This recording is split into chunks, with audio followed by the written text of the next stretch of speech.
السلام عليكم، يا رب تكونوا بخير. فيديو النهارده ان شاء الله هنعمل فيه البسكوت الاصلي بتاع زمان، البسكوت الفلاحي. هش جدا وخفيف وطعمه حلو قوي. احلى بسكوت ممكن تعمليه. مهما عملنا بسكوتات تانية ده بيفضل احلى طعم ممكن نعمله.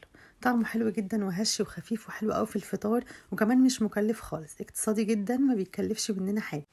ممكن بأقل المقادير تعمليه. يلا بينا نشوف عملناه ازاي. بس الاول لو مش مشتركه في القناه اشتركي وفعلي الجرس وما تنسيش اللايك. ويلا بينا نسمي الله ونصلي على الرسول عليه افضل الصلاه والسلام ونشوف عملناه ازاي. اول حاجه معانا المقادير بتاعتنا، ده كيلو ونص دقيق. احط عليه ذره ملح خفيفه كده عشان ما انساش.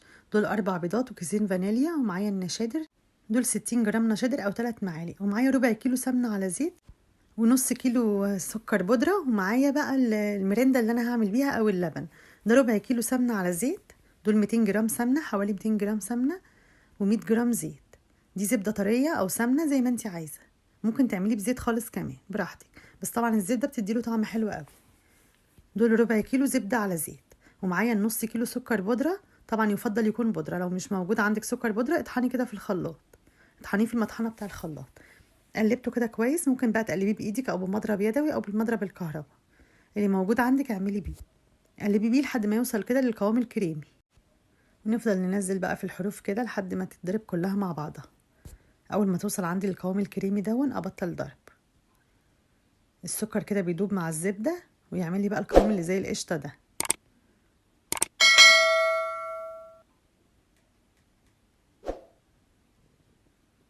كده بقى ابدا انزل بالبيض.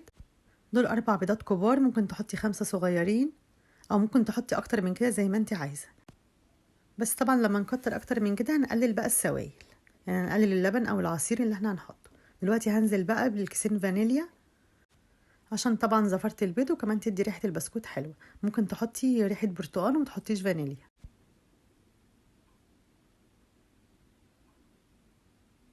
بعد ما البيض خلاص انضرب خالص ما بقاش باين في قلب الكريمة، ابدا انزل بقى بالسوائل بتاعتي. نزلت بكوباية من المريندا، وبعدين هحط النشادر. دول 60 جرام. الكيلو الدقيق بياخد 40 جرام. ده كيلو ونص دقيق حطيت عليه 60 جرام. ممكن تقلبي النشادر في البرتقان بره قبل ما تحطيه. 60 جرام دول بالمعلقة بيبقوا 3 معالق. 3 معالق كبار. طبعا ما نكترش اكتر من كده لان كتر النشادر ممكن تخلي البسكوت يفرش. 3 معالق ما يكونوش هرميين قوي، مليانين بس مش هرميين قوي.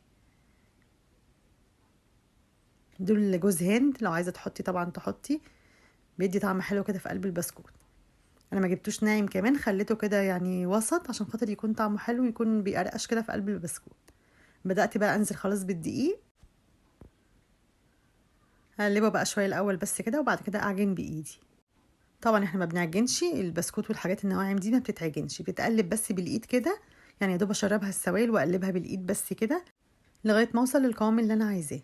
لكن طبعا ما عجنش خالص، تقليب بس عشان خاطر يبقى ناعم معايا وما يبقاش فيه عرق، لان طبعا لما بنعجن بيعمل لنا عرق، بيبقى فيه عرق بقى زي الفين والعيش والحاجات دي. لكن احنا عايزين نقلب بس كده عشان خاطر يكون ناعم معانا. اشرب بس الدقيق كده لحد ما اشوفه محتاج سوائل قد ايه. طبعا ممكن احط السوائل من الاول كلها، لكن انا حطيت عشان خاطر ما ارجعش ازود دقيق تاني. حطيت كوبايه بس وبعدين اكمل عشان خاطر ما ازودش دقيق تاني. اقلب بقى كده لحد ما اشوفه محتاج تاني قد ايه. دول كمان نص كوبايه. ما حطيتهاش طبعا كلها، حطيت شويه وهشوفه محتاج قد ايه واحط تاني.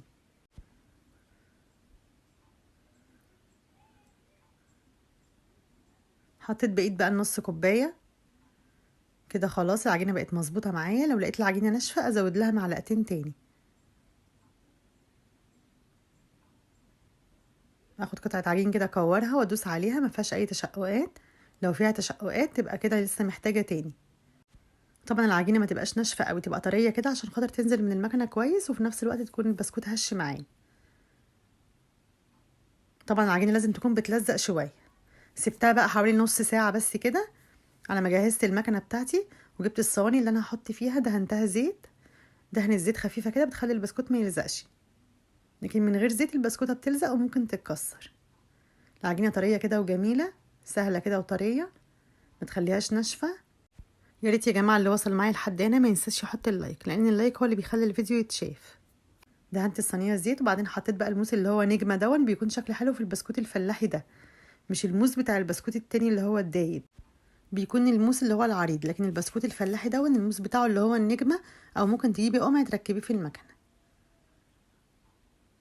العجينه جميله جدا، بتطلع مش بتتقطع مني ولا حاجه، لان طبعا لو ناشفه هتتقطع. احنا عايزينها خفيفه كده وطريه عشان خاطر تشيل وتكون حلوه معانا. طبعا البسكوت ده اقتصادي جدا وطعمه حلو قوي، يعني ممكن تعمليه بربع كيلو زيت او بكوبايه زيت بس، يكون كفايه على الكميه اللي احنا عاملينها دي، او تحطي زيت على سمنه او على زبده اللي موجود عندك بتعملي بيه. بس طبعا زيت على سمنه بيكون احسن حاجه، زيت بس بيخليه ناشف شويه. لما يكون زيت بس بيبقى البسكوته ناشفه شويه، لكن احنا عايزينه دايب وفي نفس الوقت مقرمش، فبنحط حبه زيت على حبه زبده. ارص بقى كل الصواني بتاعتي او الصاجات زي ما بتخبزي بقى اللي عايزه تخبزيه فيها، وطبعا تكوني مولعه الفرن. انا مخليه الفرن حرارته 200، مخليه وسط، لو ما عندكيش درجات خليه وسط او اعلى من الوسط حاجه بسيطه. حطيته في النص، اول ما الارضيه بتاعته اصفرت ولعت الشوايه. عمل معايا كميه كبيره، بياخد معايا حوالي 10 دقايق في الفرن. بعد كده ارصه، اهم حاجه ان انا اغطيه كويس، لما اخلصه اغطيه كويس، فكده بضمن ان هو يخليه ناشف معايا ومقرمش. لكن لو سبتيه مكشوف بيبقى طري، بيتطرى معاكي وما بيكونش طعمه حلو، كده بيخليه مقرمش.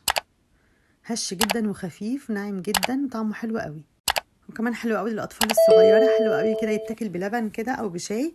طعمه حلو قوي، احلى كتير كمان من الدايب. يعني الدايب حلو برضو بس بتاكلي منه حبه يصدك كده، لكن دوت بتاكليه طعمه حلو قوي.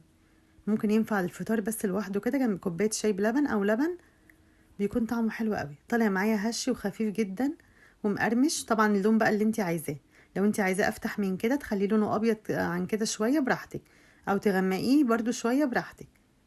احنا بنحب اللون دون كده، بيكون مقرمش ولونه كمان بيكون حلو. سهل جدا، ما خدش معايا اي وقت.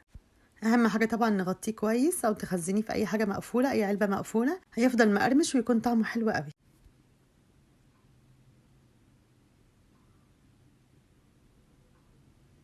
بس كده، اتمنى الفيديو يكون عجبكم. لو الفيديو عجبكم ما تنسونيش باللايك والاشتراك في القناه وتفعيل الجرس عشان يوصلكم كل فيديوهاتي. والسلام عليكم ورحمه الله وبركاته. مع السلامه.